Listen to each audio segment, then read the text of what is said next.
Nah, sebenarnya bingung loh nyari ini. Benar di sini tempatnya ya? Iya, Oh iya. Misi. Ya. Ini lagi. Salam kenal.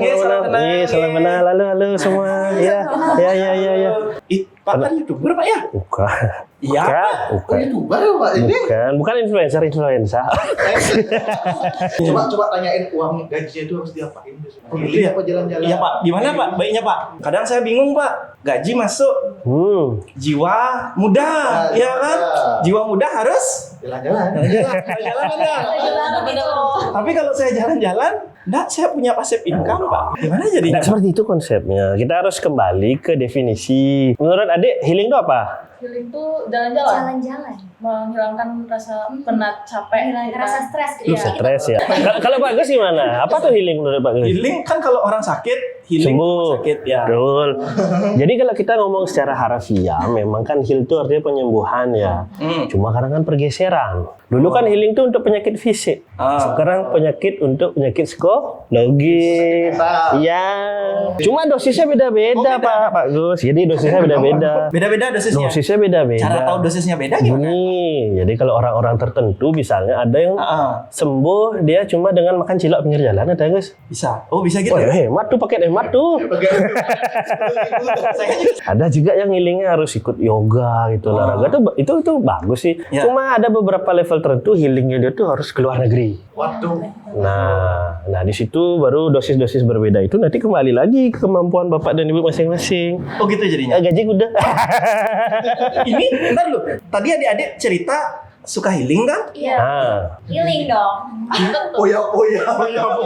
Sengaja langsung poya-poya. Dan sekarang juga healing itu kan gak harus yang mahal Pak. Kita bisa kayak zamannya sekarang sih FOMO mendaki gunung Iya, gitu. Mendaki gunung. Oh, betul. Ada lewatin lembah nggak? Beda tahun. Oh beda tahun. Kan perlu juga ngeluarin uang ya. Nggak ada yang gratis sama sekali. Nah ini Pak gaji. Gaji kita ya Pak ya. Susah juga Pak mikirnya Pak. Gimana ya Pak ya? Itu ngelolanya Pak ya. Ini mumpung jarang-jarang ya. Ya mumpung bisa Q&A langsung. Q&A sama bapaknya. Gimana tuh caranya Pak? Iya kan nih saya dengar sih tadi adiknya dia bilang kan ada pekerjaan utama, ada pekerjaan sampingan. Istilahnya kan hustling ya. Sebenarnya Hustling, healing, hustling, pusing. ngeling gitu. Gimana tuh Pak? Jadi kalau kita ngomongin hustling, memang pekerjaan utama itu sebenarnya bukan hustling. Oh bukan. Pekerjaan utama itu jangan dianggap stres sebenarnya. Tapi kalau pekerjaan utama itu sudah dianggap ya sesuatu yang, karena kan arti kata hus itu kan ada forcing kita untuk bekerja. Berarti kan kita nggak menikmati, Gus. Oh kurang tuyul kita. Iya. Yang benar tuh pekerjaan utama, baru ada side hustle. Oke lah. Gitu. Tapi kalau kita bilang itu hustling, kenapa kita hustling? Apa tujuannya? Kalau memang ada tujuannya misalnya untuk membangun investasi pada nantinya biar bisa pensiun dini, oke lah itu tujuannya. Kalau kita tujuannya hustling untuk memenuhi gaya hidup healing, penyakitnya muncul di situ. Penyakitnya. Iya, rem bedek. Oh, gitu ya Pak ya. Betul. Itu ya jadinya. Jadi bukan kerja utama itu yang namanya hustling. Bukan side hustle sebenarnya. Oh, gitu. Kalau pekerjaan utama jadi hustling berarti udah nggak menikmati. Oh jadi pekerjaan utama harus dinikmati. Iya. Iya. Tergantung gaji dan. Susah. Gaji cukup sih ya, cuma kadang-kadang kan ya. Masa? Kalau kayak gitu mindset bener nggak Pak? Terus salah untuk kami pekerja Pak? Nah, seperti yang saya sampaikan tadi ya, healing kan setiap orang beda-beda tuh, mulai dari dosis, jenis healingnya juga beda-beda. Yang penting keluar dari rutinitas yang kita lakukan. Misalnya kalau seharinya kerja ke kantor, ya untuk healingnya mungkin keluar kantor. Jangan redundansinya diulang. Maksudnya healingnya sama dengan asli. Kalau saya misalnya kan bawa pakai naik motor, healingnya motoran lagi gitu. Kok bebaan rasanya itu ya? Rutenya kemana? Oh beda rute. Oh ke kantor kan? Beda lah ke pantai kan? Pantai gitu loh. Emang harusnya berapa Pak kita alokasi duit untuk healing Pak? Nah ini sebenarnya setiap orang kan beda-beda tuh. Beda-beda. Penghasilan orang juga beda-beda kan. Ya nggak dasar kita ya. Yang pertama, Gampang. yang pertama jangan sampai healing itu hal-hal yang negatif. Itu yang pertama Jangan kan. healing negatif. Iya, jangan sampai menggunakan obat-obat terlarang. Pesan sponsor dari BNN nih. Jangan obat terlarang. Jangan minum. Jangan minum alkohol.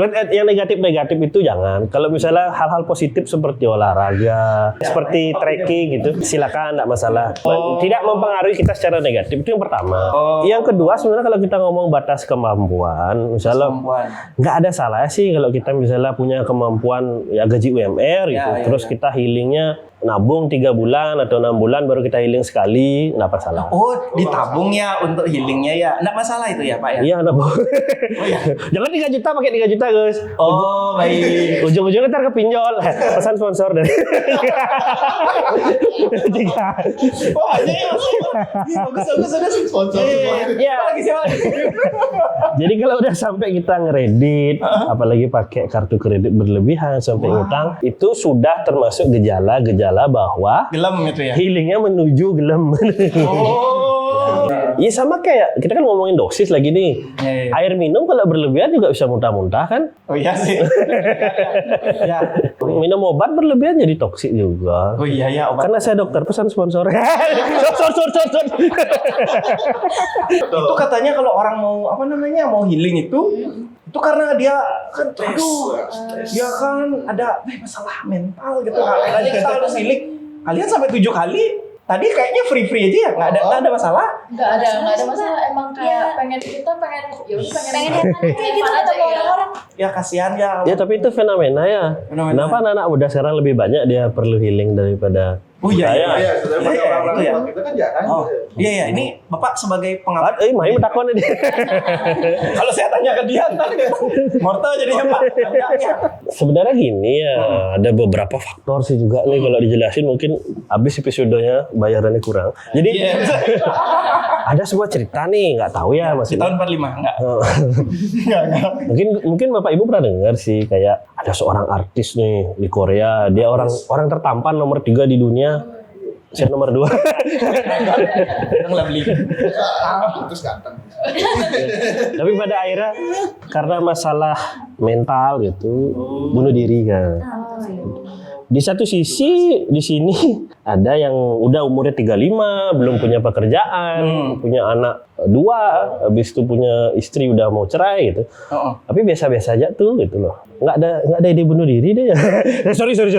Maksudnya kan kadar stres tiap orang, kadar kita ketahanan stres juga beda-beda. Mungkin kalau orang-orang kita seperti dulu lebih kuat ya, dia lebih sedikit ya karena sudah ditempa. Mungkin yang muda-muda sekarang ya itu tadi lebih rapuh. Kenapa? Karena pertanyaan kenapa bisa rapuh? Saya menyalahkan media sosial sebenarnya. Oh gitu. Oh ini betul. Ini ya benar. Salahin media sosial. Nah ini bapaknya media sosial. Ini adiknya kan pasti sering buka media sosial juga kan ya. Kan katanya kalau orang sering buka media sosial gampang stres kan. Kayak saya ada kayaknya tuh. Nah itu dah. Apa yang bikin salah dari media sosial? Ya apanya salah dia? Asal dia kan diam ya. Nah, kenapa adik bilang saya benar? Kenapa media sosial bikin kalian cepat?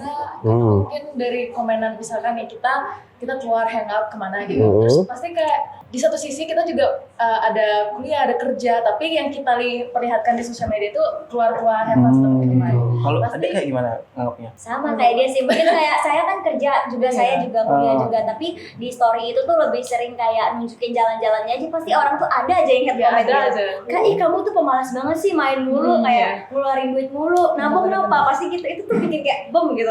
Ada yang head comment adik? Sering dong, sering mbak. Jahat mereka ya. Artinya ada orang di sosmed ya dia. Iya tentu, apalagi itu TikTok biasanya juga orang-orang TikTok tuh sangat pilih mbak. Tapi kan ada pilihan. Pesan sponsor ini bukan. Pesan sponsor lagi. Tapi kan ada pilihan kalian untuk tidak menghiraukan gini kan komen itu Iya kan. sih mbak, Ya. tergantung mindset seseorang ya sebenarnya. Oh, kembali lagi ya. Semua dari mindset ya. Iya, gimana kita menyaring gitu mbak, gimana kita filter komenan mereka gitu. Ambil positif-positifnya aja lah. Nggak usah terlalu berpikir tentang pendapat orang lain gitu. Ya, itu dah jadi gara-gara media sosial itu dah pikiran saya itu kepecah gitu loh. Satu sisi ada influencer apa namanya kripto itu kan juga bilang kayak gitu, semua dari mindset katanya. Gitu. Maksudnya dari mindset. Mindsetnya udah kaya sekali nih, udah jalan-jalan di luar negeri nih. Masih jalan-jalan. Bingung nih jadinya ya. Habis itu katanya kalau udah mindsetnya bagus, ayo coba dikerjakan.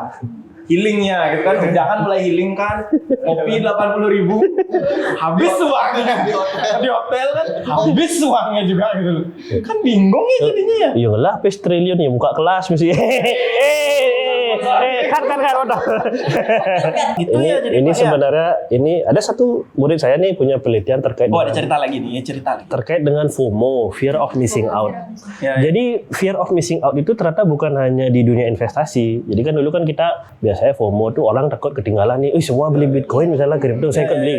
Ternyata FOMO itu bisa terjadi di media sosial. Jadi misalnya contohnya FOMO yang positif dan negatif ya. Ini sama ya, media sosial kan seperti pisau bermata dua. Sahur mata dua. Seperti yang adik cerita tadi, kalau orang-orang posting jalan-jalan segala macam, kita jadi ikut iri. Ya. Padahal yang di-sharing itu Kayak- kan hal-hal positif. Kayaknya normal loh itu kayak. Iya, iya. Adik kok semua jalan-jalan, saya kok enggak gitu ya nanyanya jadinya ya kan ya. Tapi kenapa bisa menimbulkan hal yang negatif? Ada orang yang flexing beli mobil baru, beli rumah baru, tapi kenapa itu bisa menimbulkan kecemburuan sosial? Hal-hal yang baik juga akan dapat menimbulkan hal-hal yang buruk sebenarnya. Itu sebenarnya akibat FOMO dari orang itu sendiri. Itu. Orang yang gini nonton kan. Malah nonton. Bahkan dia mungkin mencoba untuk ikut gitu loh. Pengen seperti itu juga. Tapi nggak punya kemampuan. Akhirnya apa? Enjoy. Pesan sponsor. Bentar. Tapi kalau lihat orang jalan-jalan misalnya ke Lombok yuk gitu. Ya ada sih begitu. rasanya. Itulah fenomena FOMO itu, Pak. Kayak gimana itu? Adik kayaknya ada cerita deh tentang FOMO itu kayak Oh, gimana? contohnya gini ya, misalkan Kire ini Pak ya. Kire Ya. misalkan kemarin liburan pergi ke Lombok. Jadi saya lihat Lombok. story-nya, ih seru nih di Lombok. Saya pasti ngajakin teman saya yang lain kayak, ih ke Lombok ya gitu. Oh, gitu. Setelah itu nanti Kire lihat story saya, ih kok dia ke Lombok sih? Pasti FOMO nih gara-gara saya ke Lombok juga. Pasti begitu pendapatnya. Iya, betul. Ya nggak? Iya, iya, iya. Itu. Itu ya. Saya bikin kamu iri, kamu berhasil, saya bikin iri, tapi saya iri lagi gitu. Mutar gitu terus ya. Jadi karena kamu melakukan apa yang saya lakukan. Nah, itu dia. Kok bingung gitu. Terus kalau gitu gimana kapan berhentinya kalau kayak gitu ya? Ya sudah, desensitivasi kita jadinya. Sama kayak kita Apa Pak namanya? nggak usah dibilang. Gitu kan. Ya, kayak gini konsepnya gini. Kita kalau minum obat nih misalnya Ya. untuk ngilangin pusing, misalnya dulu cukup dengan 1 tablet. Lama kelamaan kita harus minum 2 tablet untuk dapetin efek yang sama. Sama healing juga bisa gitu. gitu? Ya temennya ke Lombok, ya harus Lombok. Besoknya, lebih tinggi daripada Lombok harus ke Singapura. Oh gitu. Iya, Itu termasuk inflasi gaya hidup, inflasi healing juga. Itu yang bahaya. Guys. Inflasi gaya hidup. Inflasi healing. Ada inflasi healing keluar lagi sekarang. Iya. Inflasi. Kayaknya tadi awalnya cuma gaji ya, jadi inflasi healing gitu. Oh gitu. Iya, kalau misalnya kalau gaji kita atau kemampuan kita tidak mengimbangi nih dengan gaya hidup kita, healing kita, itu yang bahaya. Dan jiwa sirik kita juga ya. Gitu. Ya Cetik kan, timpaling kan. ya yang itu. Iya ya. Jangan-jangan gitu ya. Tak mampu healing nyetek timpaling. Dislike komennya. Iya. Hate speech. Iya ya. Gini juga ya kadang-kadang untuk berpikir ya. Ada saya dulu pernah punya teman Pak, gitu loh. Enggak sih saya sebenarnya itu isi punya teman. Saya nanya buat teman saya itu. Saya hanya buat teman saya ya. Ini teman saya nih bilang katanya kalau dia pengen healing, tapi dia pengen healing ke tempat sepi karena dia itu tipenya gimana ya? Apa sih namanya? Introvert. Iya, introvert. Benar. Dia katanya introvert gitu loh. Oh Bisa gitu. ngajak teman-teman circle gitu, kayak karaoke atau Karaoke. mall, nongkrong gitu. Kita boleh ikut nggak? Boleh dong. Nggak kayak predator gitu. Nggak bisa. Oh iya juga ya. Nggak. Kita di ruang sebelah aja. Kita di ruang sebelah. Kan kita di ruang sebelah. Nanti jadi pegawai. Kan side hustle biar. Ya kan? Saya mau minum. Ya kan? Bisa saya jadi side hustle di sana. Kerja pulang di sini di Saya mau sana. jadi LC boleh. Oh, letter of credit maksudnya. Kok saya mendadak pintar ya? Terima kasih. Oke, iya. Terima kasih sponsornya lo. Oh, jadi sebenarnya tipe kepribadian apa aja bisa ya? Oh, kalau kemarin saya soalnya sempat cari apa namanya di zaman sekarang itu ya Pak ya, selain FOMO juga ya Pak ya, kadang-kadang juga kalau kita jalan-jalan kemana itu Pak, apalagi buat yang sudah berkeluarga nih, kadang-kadang kan keluarga itu juga pingin ikut ya. Kita kayaknya nggak bisa healing sendiri kan ya, ya kan ya. Kita healing sendiri sama teman-teman yang lain. Ih, keren dia keluar loh gitu. Tapi di keluarga itu gimana Pak? Tadi main takon. Oh iya, belum berkeluarga ya. Ya. Kalau kita sudah menikah, Ya. apalagi sudah punya anak kan tentu saja tanggung jawabnya berbeda Kan tuh. besar juga jadi pengeluaran healingnya tuh Pak. Iya, emang Oh. otomatis seperti itulah resikonya menikah dengan teman gitu. Iya. Nah, yang penting kalau kita satu keluarga ya harus punya hobi yang sama. Oh, hobi sama. Hobi sama ya. Ih, sama-sama. Saya sama istri saya sama. Nah, ya kan Sama. demen Sama-sama habisin duit. demen kebatinan bareng-bareng.